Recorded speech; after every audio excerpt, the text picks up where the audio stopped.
Hello everyone. नमस्कार आप सभी को। Very good morning to all of you. आज के वीडियो में 4 अप्रैल 2024 के करंट अफेयर डिस्कस करेंगे। न्यूज़ सभी इंपॉर्टेंट है, इसलिए अंतिम तक ध्यान से देखिएगा। करंट अफेयर की पीडीएफ स्टैटिक जीके के साथ आप मेरे टेलीग्राम ग्रुप से डाउनलोड कर सकते हैं। मेरे टेलीग्राम का ऑफिशियल लिंक वीडियो के डिस्क्रिप्शन में सबसे ऊपर दिया हुआ है। सबसे पहले बात कर लेते हैं कल के क्वेश्चन की। कल मैंने आपसे सवाल ये पूछा था कि इनमें से कौन सा एक प्लेटफॉर्म डिपेंडेंट इंटरफेस है। मतलब कहने का ये, पहले मैं आपको समझा देता हूं प्लेटफॉर्म इंडिपेंडेंट और डिपेंडेंट में अंतर क्या होता है। देखिए है क्या, एग्जाम्पल के तौर पर जैसे हम जावा की बात करें तो जावा एक प्रोग्रामिंग लैंग्वेज है और जावा एक प्लेटफॉर्म इंडिपेंडेंट लैंग्वेज है। मतलब ये एक स्वतंत्र लैंग्वेज है। अब स्वतंत्र लैंग्वेज का मतलब यह है कि आप जावा को किसी भी कंप्यूटर में यूज कर सकते हो। जावा ये नहीं बोलती है कि अगर आपको जावा में कोडिंग करना है तो आपको एटलीस्ट अपने कंप्यूटर की इतनी कॉन्फ़िगरेशन चाहिए, या कंप्यूटर में इतनी जीबी रैम होनी चाहिए, या इतनी हार्ड डिस्क होनी चाहिए, या फलाना इंटरफेस होना चाहिए लाइक ऑपरेटिंग सिस्टम वगैरह। तो ऐसी जो लैंग्वेजेस होती हैं वो कहलाती हैं प्लेटफॉर्म इंडिपेंडेंट लैंग्वेज। जावा भी प्लेटफॉर्म इंडिपेंडेंट है, सी भी है, सी प्लस प्लस भी है। डॉट नेट एक माइक्रोसॉफ्ट का प्रोडक्ट है और ये प्लेटफॉर्म डिपेंडेंट इंटरफेस है। एक और अंतर है, जावा, सी और सी प्लस प्लस ये तीनों प्रोग्रामिंग लैंग्वेज है, लेकिन डॉट नेट जो है ये एक सॉफ्टवेयर इंटरफेस है। अब शुरू करते हैं करंट अफेयर। और आप में से वो सभी स्टूडेंट जो कि स्टैटिक जीके में किसी भी तरीके की समस्या फेस कर रहे हैं, आप कोई भी एग्जाम देने जा रहे हैं, तो ये किताब स्टैटिक जीके की आज ही आप अमेजोन से ऑर्डर करके अपने घर मंगा सकते हैं। ये किताब पूरे भारत में पहली ऐसी स्टैटिक जीके की किताब है जिसमें कुछ अलग है, एक कंप्लीट पैकेज है और सबसे हट के है। कारण ये है कि इस किताब में मैंने 81 टॉपिक स्टैटिक जीके के कवर किए हैं और सारे के सारे टेबल के फॉर्मेट में है, जिसको कि आपको एक ही बार में याद करके पढ़ने में आसानी होती है। साथ में इतना ही नहीं, कोई भी आज की डेट में स्टैटिक जीके की किताब आपको प्रीवियस ईयर क्वेश्चन नहीं देती है। तो यहाँ पर इस किताब में मैंने 1800 से ज्यादा टीसीएस पैटर्न पर आधारित स्टैटिक जीके के क्वेश्चंस भी आपको दिए हुए हैं, जो कि पिछले कई सालों में मल्टीपल एग्जाम्स में पूछे गए हैं।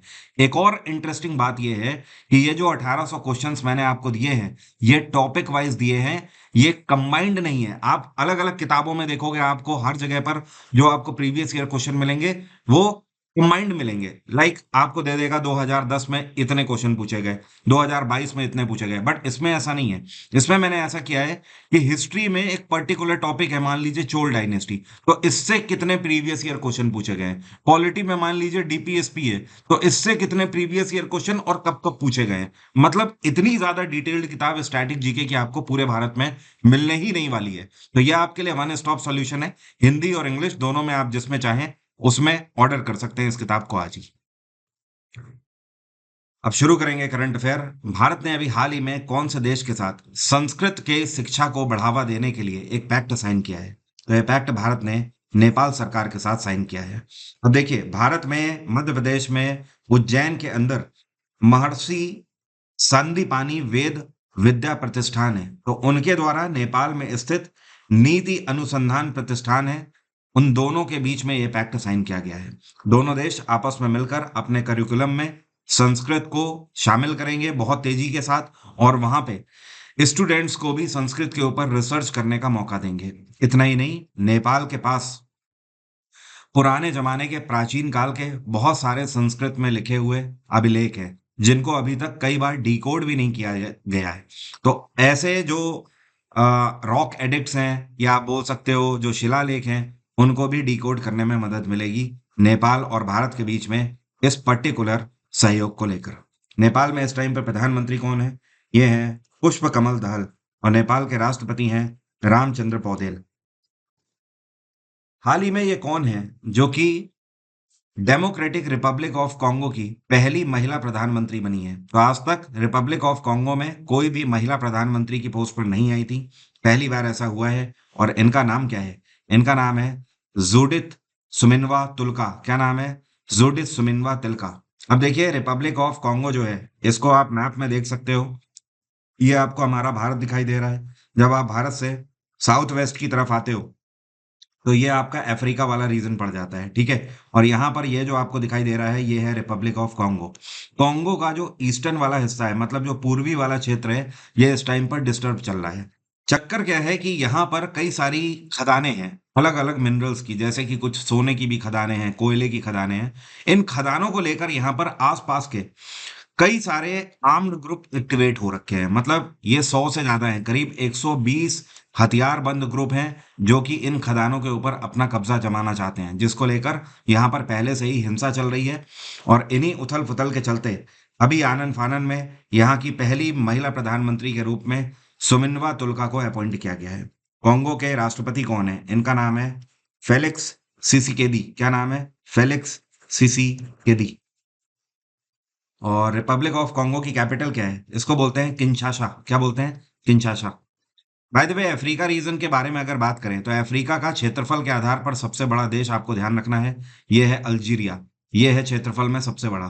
कभी कभी आपसे एक क्वेश्चन स्टैटिक जीके का ये पूछा जाता है, या वर्ल्ड ज्योग्राफी में भी ये क्वेश्चन पूछा जाता है कि पूरे अफ्रीका रीजन में सबसे बड़ा आइलैंड कंट्री कौन सा है? तो आपका आंसर क्या होगा? आइलैंड का मतलब जो चारों तरफ पानी से घिरा हो। तो यहाँ पर ये जो आपको दिखाई दे रहा है ना, मेडागास्कर। मेडागास्कर अफ्रीका का सबसे बड़ा आइलैंड कंट्री है। हाल ही में दुनिया के सबसे उम्र दराज खिलाड़ी ये एक बार फिर से कौन है जो कि एटीपी रैंकिंग में नंबर 1 पे आ गए हैं? तो ये हैं नोवाक जोकोविक। और सर्बिया के खिलाड़ी हैं, कौन नहीं इनको जानता है।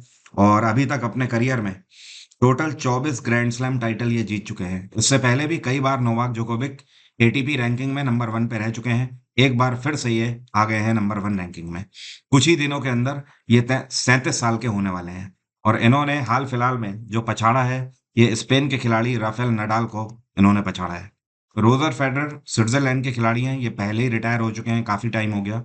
एंडी मरे ब्रिटेन के खिलाड़ी हैं।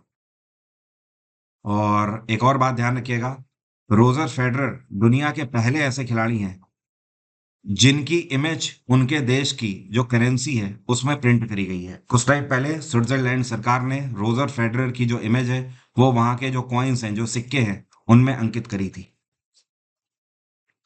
हाल ही में एक्सिस बैंक का जो कैपिटल विंग है, जिसको एक्सिस कैपिटल बोलते हैं, इसके नए एमडी और सीईओ के रूप में कौन अपॉइंट किए गए हैं? तो ये है अतुल मेहरा। और अच्छा खासा इंडस्ट्री में इन्हें एक्सपीरियंस है, 30 साल से ज़्यादा का एक्सपीरियंस है, जिसको देखते हुए एक्सिस बैंक ने कैपिटल विंग में सीईओ के रूप में इनको अपॉइंट किया है। इन्होंने जिनकी जगह ली है उनका नाम है सलिल पिताले। क्या नाम है? सलिल पिताले। इन्होंने अपनी पोस्ट छोड़ी है। तो जेएम फाइनेंशियल ग्रुप में पहले काम करते थे अतुल मेहरा, अभी ये एक्सिस बैंक में आ गए हैं। और एक्सिस बैंक की स्थापना सन 1993 में करी गई थी। इसका हेडक्वार्टर है मुंबई। ये कौन सी रेगुलेटरी बॉडी है जिसके द्वारा स्कोर्स 2.0 नाम का एक नया प्लेटफॉर्म लॉन्च किया गया है? तो इसको सेबी के द्वारा लॉन्च किया गया है। सेबी जिसको बोलते हैं securities and exchange board of India. अब समझिए इसकी फंक्शनिंग क्या होगी स्कोर्स की। स्कोर्स का फुल फॉर्म है यहाँ पर सेबी कंप्लेंट रिड्रेस सिस्टम। क्या नाम है? SEBI complaint redress system. इसका सीधा सा मतलब यह है कि देखिए, आपको पता होना चाहिए कि पूरे भारत भर में जितना भी शेयर मार्केट है उसको मॉनिटर और कंट्रोल करना सेबी का काम है।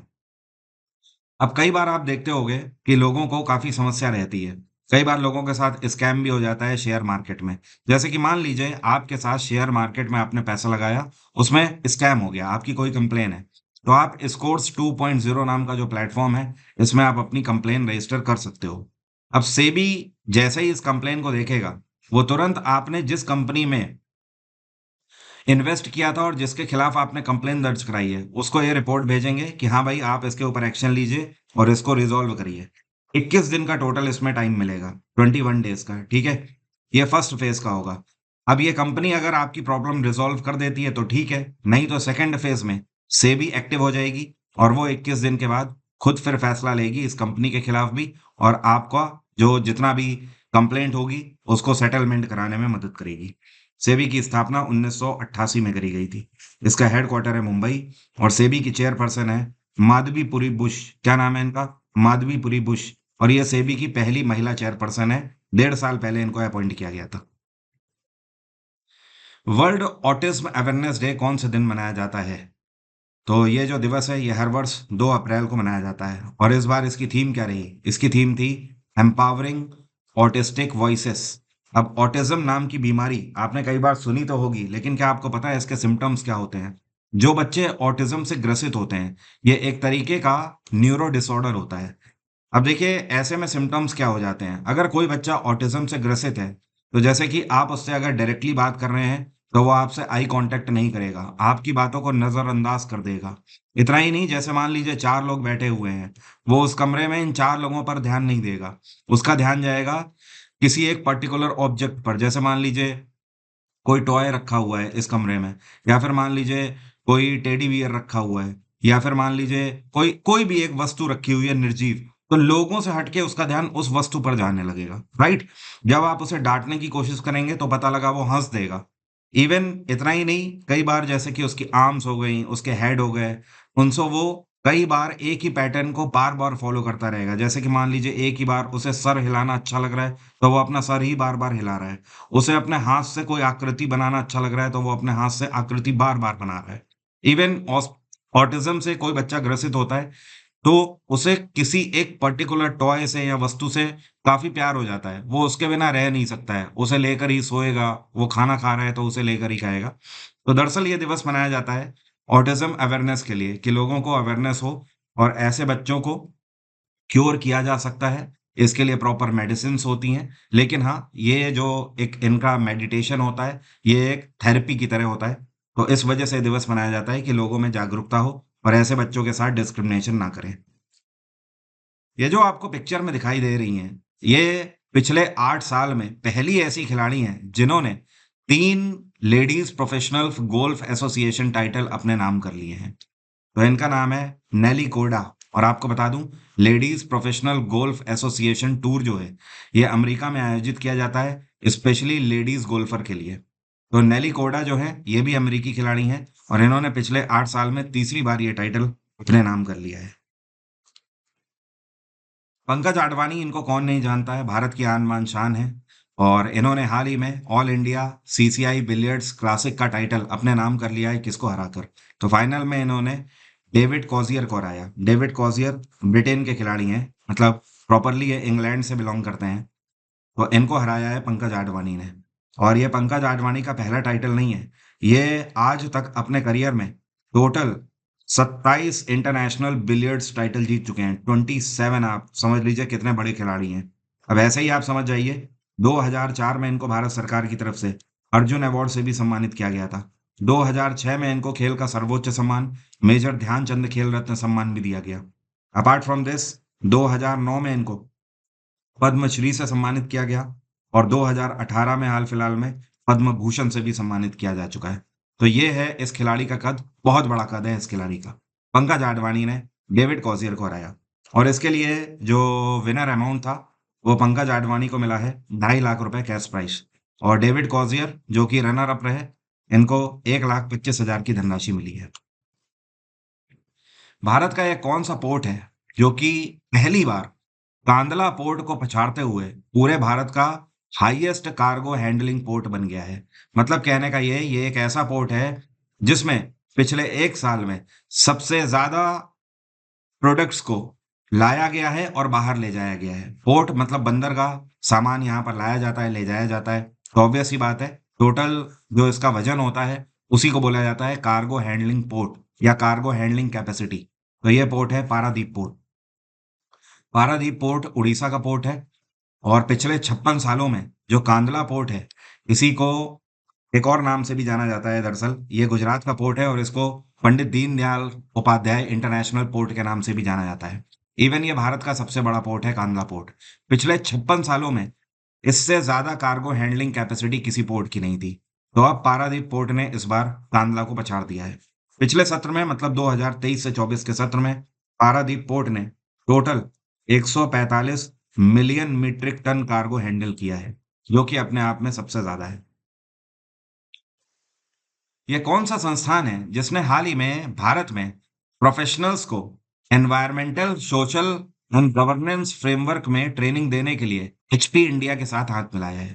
तो ये है Indian institute of corporate affairs, IICA जिसको बोलते हैं।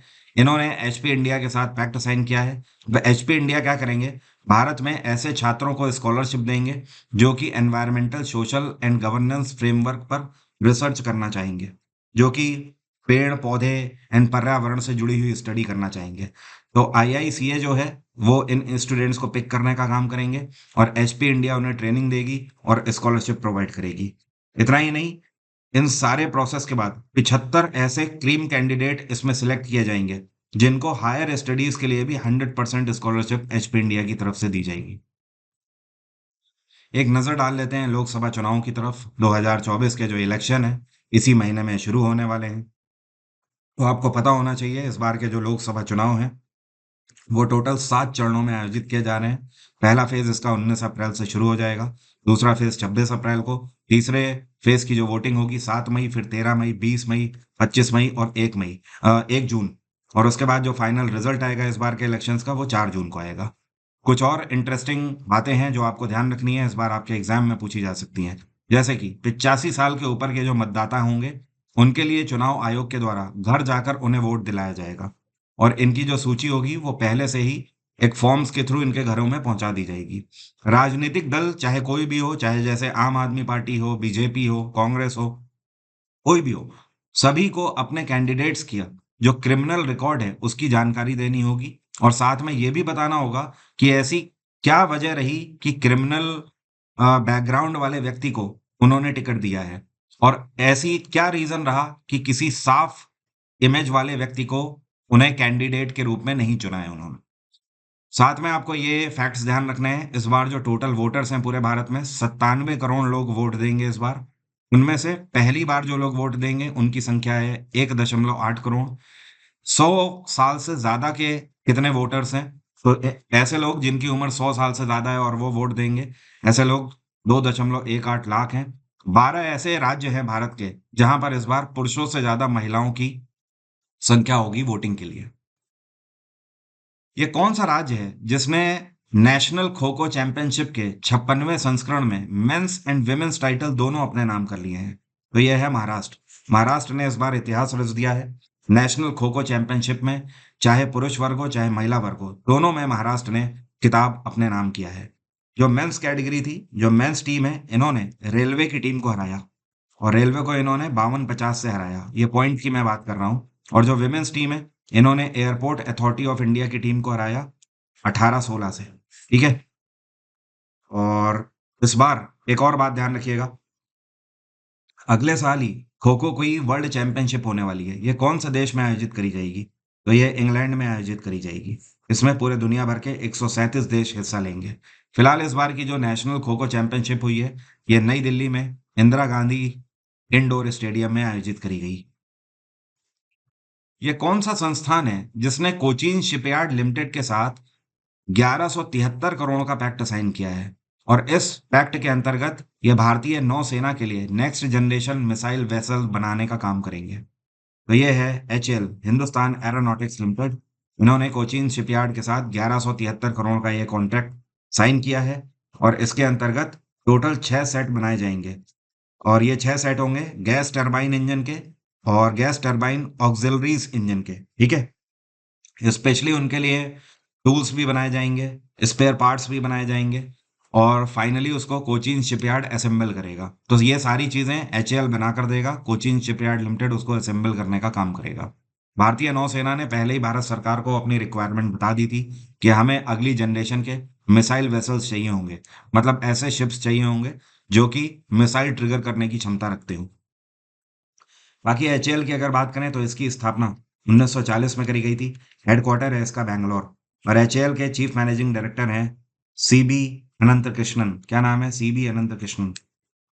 मेरा आज का सवाल आपसे ये है कि आपको बताना है बैटल ऑफ वांडीवास जो है, जो वांडीवास का युद्ध है, इसको किस और युद्ध के नाम से भी जाना जाता है? मतलब इसका एक और नाम है, कार्नेटिक वॉर 1, 2, 3 या फिर पानीपत का तृतीय युद्ध। कमेंट बॉक्स में लिखकर बताइए। आप किसी भी एग्जाम की तैयारी कर रहे हैं, चाहे 2024 हो, चाहे 25 हो, चाहे वो स्टेट का कोई एग्जाम हो, चाहे एसएससी का कोई एग्जाम हो, हर एक एग्जाम के लिए आप मेरा जीएसजीके का foundation batch exam engine application से अवेल कर सकते हैं। मेरे जीएसजी का फाउंडेशन बैच में history, polity, geography, science, economics, computer सब कुछ मैंने कवर किया है। साथ में 1 लाइन का क्रैश कोर्स भी है और पिछले 5 सालों के पीवाईक्यूज भी मैंने कवर किए हुए हैं। डिस्काउंट भी आपको मिल जाएगा। एग्जाम इंजन में आप एक बार विजिट करें, वहां पर आपको डिस्काउंटेड ऑफर ही मिलेगा। अगर आप इस बार का सीपीओ, एमटीएस या सीएचएसएल देने जा रहे हैं तो उसके लिए भी स्पेशल बैच मैंने लॉन्च किया है। इस बैच में कंप्लीट जीएस जीके आपको मिल जाएगी और कंप्लीट रीजनिंग मिल जाएगी और प्राइसेस में भी ऑफर चल रहा है। तो आज की बात यहीं तक रहेगी। Thank you so much. Have a nice day. Take care. Bye bye. आपका दिन मंगलमय हो।